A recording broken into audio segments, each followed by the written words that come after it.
Thank you. Thank you. 2 years into this pandemic, and we are still struggling with unmuting ourselves. How wonderful. Um, thank you, Mohammed, and thank you, Nahal. And before I start, I just want to give a little bit of a content warning for my presentation today. I am going to be touching on the Lebanese Civil War, the HIV/AIDS epidemic in the 80s, and just overall death. So please take care of yourselves. If you want to skip this one to take care of yourselves, please do so. I will not take it personally. I wonder if being sane means disregarding the chaos that is life, pretending only an infinitesimal segment of it is reality. In a world in which everything feels like it's constantly changing, it's quotes like this one that maybe a little bit nihilistic at face value, but I think for me provide an opportunity to remind ourselves that not everything is in our control.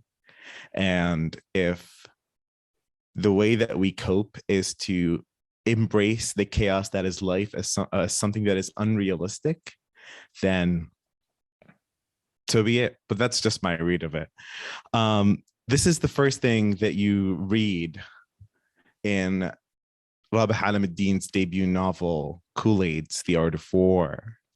And I stumbled upon this book in a very circuitous kind of way. I met with my coach, Nisreen, and I knew that I wanted to do something on the queer Arab community as a member of the queer Arab community myself. And obviously, my mind first went to doing a foreword about Mulukhiyya, which is arguably a queer dish. But I initially talked to Nisreen about presenting about queer identities in classical Arabic poetry, and she recommended this book. And I opened that first page, and I knew that there was something here that was going to be up my alley of what is it that I'm about to read? I'm not quite sure.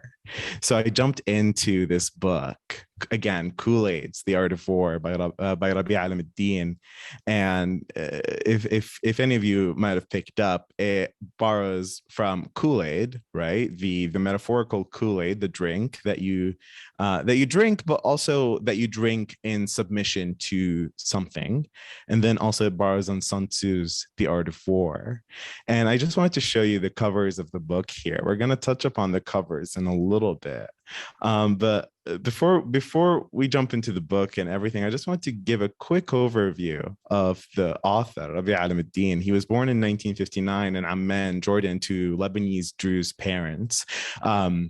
Now, granted, he doesn't identify with any sect of Islam anymore. He is atheist now, but he grew up in Kuwait and Lebanon, and then left it around the age of 14 to continue his studies, first in the UK, then in the US. He went to UCLA, studied engineering, which I saw myself a little bit of myself in that. Went to the US, studied engineering, and this all happened so this all must have happened shortly after the start of the Lebanese Civil War.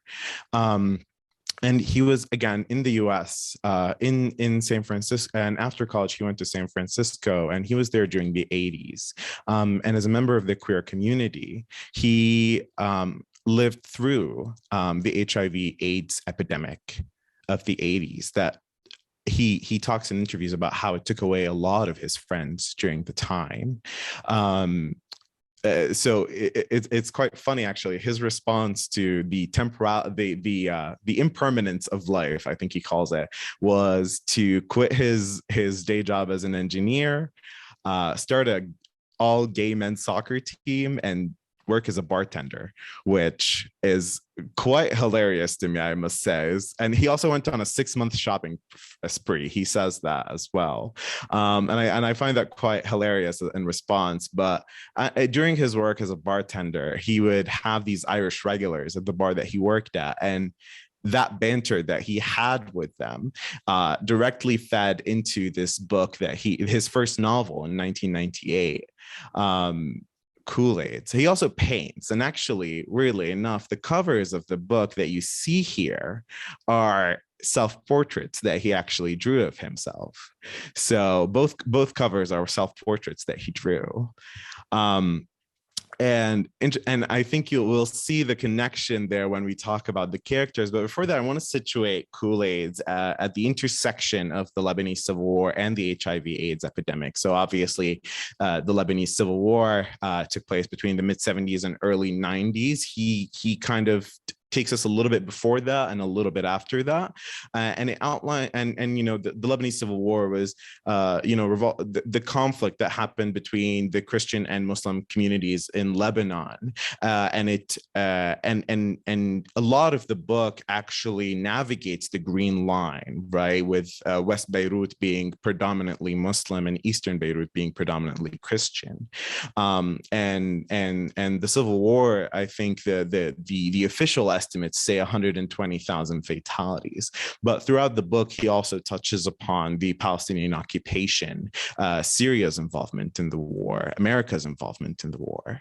And then on the other hand, we have the HIV/AIDS epidemic in the US. Again, it's an autoimmune disease that disproportionately affected gay men in the 80s. And in 1992, it was dubbed the leading cause for men aged 25 to 44. And to give you a little bit of perspective, at the beginning of the epidemic, people dubbed it the gay-related immune deficiency grid, and you can see from that naming a little bit how this epidemic affected the lives of queer men in terms of the stigma that was, sharing space with queer men, how queer men related to each other, and the book actually takes place in the intersection of those two things. So the book has a bunch of characters, lots and lots of characters. We have Mohammed, who is a well-known Lebanese American artist, a painter, who is diagnosed with the virus. And he grew up in Lebanon, moves to the US later, and becomes a famous artist. And his paintings are these abstract descriptions of his home country of Lebanon. We also have Samir, who is a gay character, again, born in DC, goes back to Beirut, then to Paris to continue his education, and then winds up again in America. Samir's mother, a Lebanese woman who lives in Beirut, and she communicates in the book through diary entries, and she reflects a lot on, I think is a proxy a little bit for us to see what's happening during the Civil War, but also to get a sense for how she's responding to her son's queerness. Kurt, who is, I believe, one of the few American characters in the book, a gay character that, once he is diagnosed with the virus, he starts having this epiphany that, he starts thinking a lot about the afterlife, and he becomes such a positive attitude in the world. And I believe in his last days, Rabih Alameddine writes him as the character who all he wanted during his last days was to drink Coke. But in addition to those four characters, we get a litany of other characters. We have Tom Cruise, Eleanor Roosevelt, Samia, some people called Samia and Nick, Jalaluddin Rumi, Krishna. I think we have Julio Cortázar at one point. And many, many others. And this is sort of where the book gets interesting, because the book is classified as a postmodern lit, as a piece of postmodern literature. And postmodernism came as a movement that came out around the Second World War. In response to all the death and all the war and all the chaos that was happening around the time. So we get postmodern literature, we get postmodern art, we get postmodern theater, we get postmodern film, and it is defined by some qualities that I was able to connect a little bit to the book as I was reading it. So it has fragmented or nonlinear storytelling. So actually, interestingly enough, the novel isn't a steady narration. It's made up of little vignettes, and there are, I would say, probably no less than 200 of them throughout the entire novel. And some of them are a few pages long, and some of them are short as the following. I found a sentence in an old notebook. In the commemoration of death, I unearthed myself. end of vignette. You don't know who's narrating this. You don't know who said this. You don't know in what context this is, but it is sort of this standalone unit in the book. And I think that also takes us to the next point, unreliable narrators or narration. At any given point, you are not told who is narrating a specific vignette or scene. It's not like Game of Thrones at the top of each chapter. It tells you, oh, Cersei is narrating this chapter, or Tyrion is narrating this chapter. No, you just kind of have to figure it out from the character names that are mentioned, from the events that are happening. Sometimes you won't be able to clarify which is which.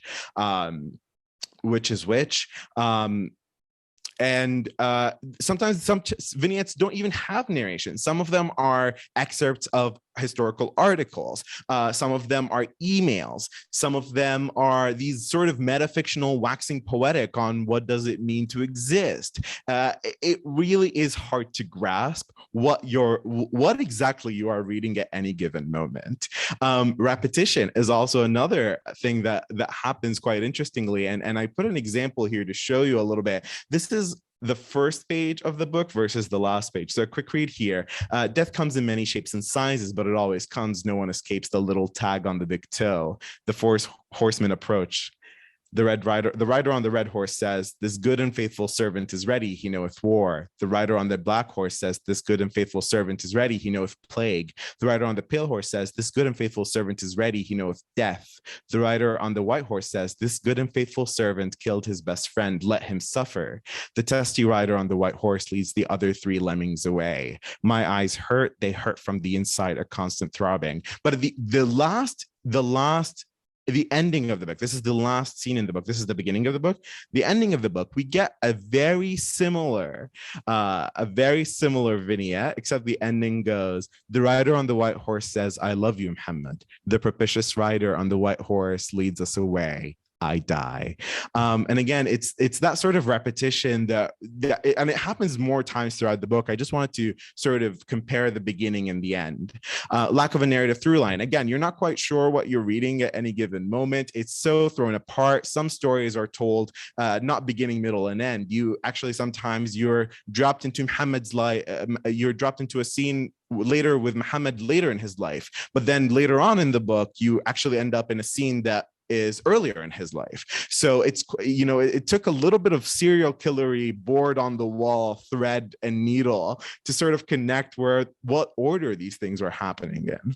Metafiction, there are a lot of chapters about writing the book. Rabih writes a bunch of vignettes about writing the book itself, using history and politics, systematic containers. Again, we are experiencing Reagan's presidency at the time. And again, it's important to note that Reagan the epidemic was clear from earlier on, but Reagan actually didn't talk about it as president of the US. He didn't talk about it until 84. So people do speculate, right? If Reagan had spoken about it earlier, could have more lives been saved? And finally, again, this was the one that sticks with me. There was an overall sense of, really, what the F am I reading? I think I left the book quite confused. And I was telling Nasreen this, it felt like I started out a puzzle, and I feel like I use this metaphor a lot, actually. I feel like I was given a 900 pieces to do a 1,000-piece puzzle.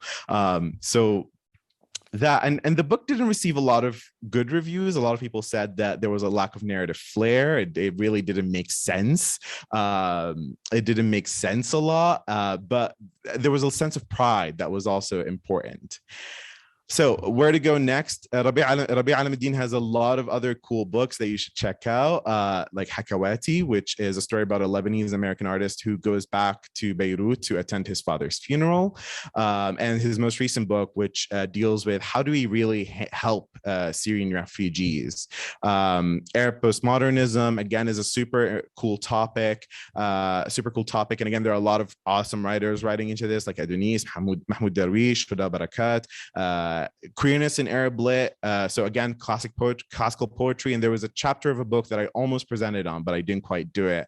As well as contemporary literature and poetry, the work of George Abraham, Hal Alian, Zain Arafat, and also some publications by on Islamic gender and sexualities, work by Khadir Ruwayhab and Scott Siraj al-Haq Kugel, and honestly, all of these books, I'm just so excited to get to read these for future reference. So at the end, I just wanted to say thank you. In his book, Rabih writes, in America, I fit, but I do not belong. In Lebanon, I belong, but I do not fit. And that spoke to me as a queer member of the Arab community who has spent a significant amount of years in the US. And I'm just so excited to be putting on queer content on afikra. I don't see it a lot out there in the world, so it's exciting for me to be sharing some of this findings with you. Finally, Britney is free. Let's free Palestine next. Thank you all. Over back to you, Mohammed.